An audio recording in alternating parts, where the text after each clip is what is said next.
All right, so we're switching gears a little bit here now. We've been doing function notation.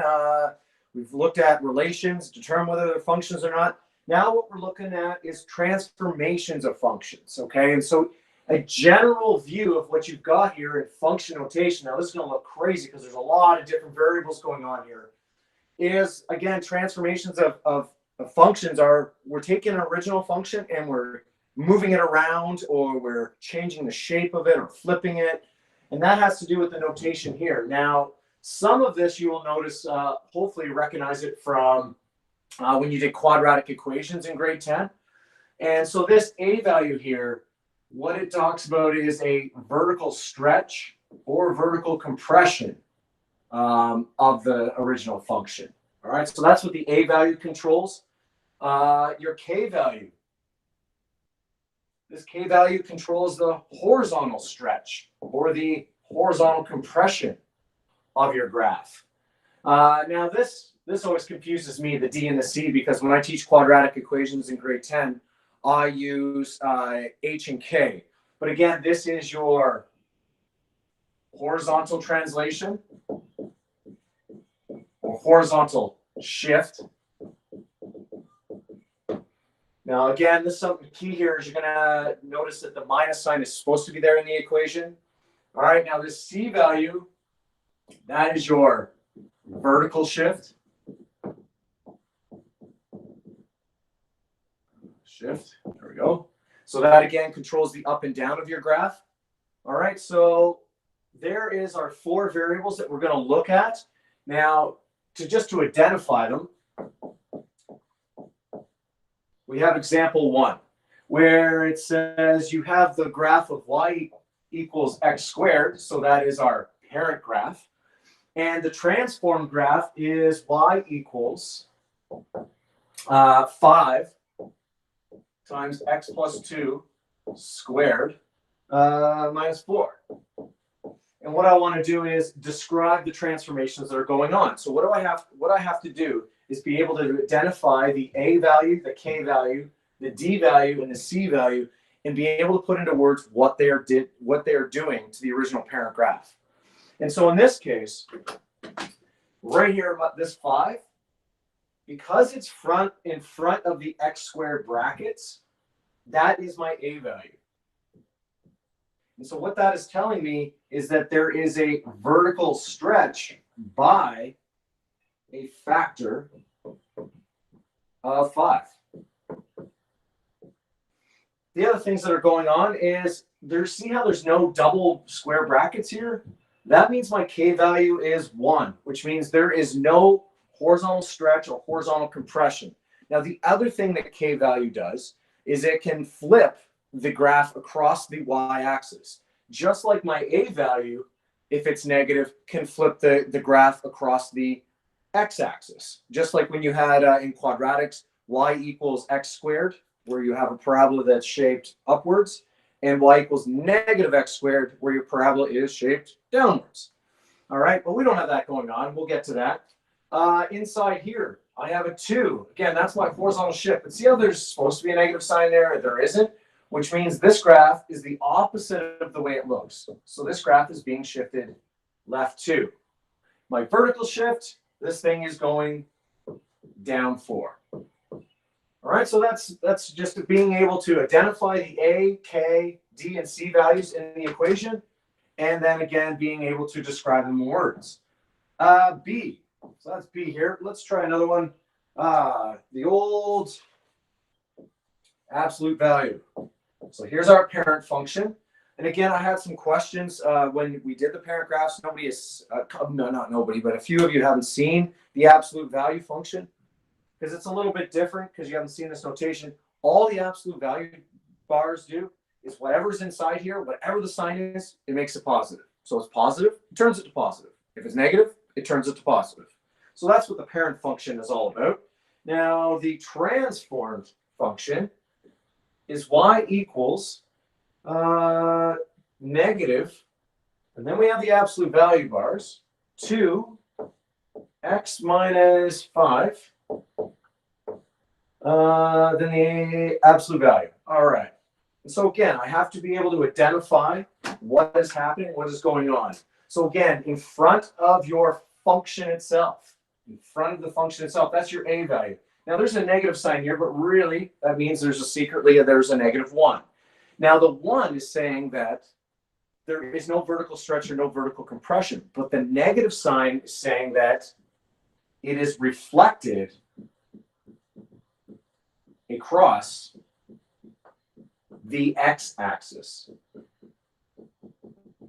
All right, so the shape of it's not being changed, but the absolute value that looks like a V would be flipped across the x-axis so that it would be a downwards V or an upside down V.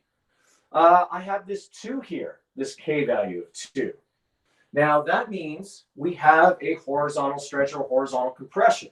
And if you look at the note, if our K value is greater than 0, that means we have a compression. So there is a horizontal compression by a factor. Now here's something that's a little different with the K value, is that it's the reciprocal. So if the K value is 2, that means there's a horizontal compression by a factor of 1 divided by 2, or a half. All right, so that's a bit of a catch there. Because when we graph this, or when you do graph this in advanced functions, the 2 means the graph is happening twice as quick, which means it takes half as long to happen, so it's compressed. That's kind of the, but again, that's for advanced functions.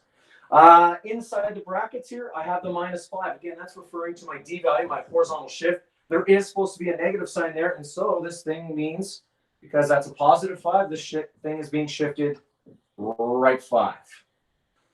All right, so again, being able to identify the A, the K, the D, and the C values, and being able to talk about them. I'm going to do one more. I'm going to do that C there, where we have a parent function of, what do we got here? Again, it's the absolute value, but now I got y equals 3 in front, so I know that's my A value. -1/4 in here inside the function times x minus 1 absolute value, so there's a lot going on here, +6. All right, so again, lots going on here with this one. Being able to identify the values and being able to talk about them in words. Again, the 3 out front, that's my A value. That means because it's bigger than 1, I have a vertical stretch by a factor of 3. So that one doesn't get flipped like the K value, all right? Now, getting to the K value, there it is. It's inside my function, but yet is multiplying the X value in brackets. Now, first of all, there's a negative sign, which means this thing is going to be flipped across the Y axis. So it is reflected across the the Y axis. Now it's also not 1, it's 1/4. So that means there is a vertical stretch or vertical compression. So again, this is the tricky part, is that my K value is less than 0. And so it is a vertical stretch by a factor of, and again, this is where we take the inverse. So if the K value is 1/4, I take, not the inverse, the reciprocal, take that 1/4, I flip it, I get 4/1. So this is a vertical stretch by a factor of 4. And again, when you get to advanced functions, what's happening here is this graph is going, it's happening, it takes going 1/4 of the speed it normally is. And so it's being stretched because the graph is going to take longer to happen, or it's going to go through a cycle of seeing it. All right, now again, finally, the easier ones I find are the horizontal shift and the vertical shift. My D value in there, I have a -1, so that's positive. So this thing is going right 1. But yet vertically, it's going up 6. All right, so again, being able to identify your values and talking about them. Now here's what we're going to do. If you look at example 2, flip it over. We're actually going to find the transformations point by point. All right, so we'll just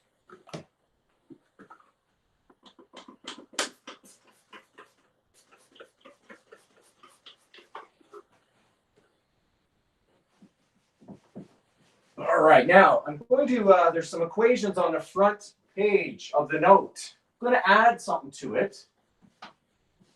I think it generally helps. So I've got these equations in the top right-hand corner here. These are the equations I'm going to use. They're the same as the ones on the front of the page, but I just got to add a little bit of extra. All right, so what I have is, if you look at example 2 here, let's get to this first. The point -410 is on the original function y equals f of x. So when you see y equals f of x, that's telling you that's the parent function. We don't know what the function is, right? It doesn't matter. But here is our original point, -410. Now this original point is going to undergo transformations, all right? And we want to find out where this point gets moved to. So this is the parent function point. We're going to find out where the transform point would be if this point underwent some transformations. Now in my formulas here, all right, so again, this is off the front page. I've included now that x2 and x1. So I've had some subscripts in there. This is your original x1. That's your original x coordinate, which in this case was going to be our -4. Just like the y1, that's original. So the y1 would be the y coordinate of our original point, the 10. What we are going to find out is x2 and y2, which is our transformation. All right, so those are a little upgraded formulas. All right, so getting to that, now we get to example 2a.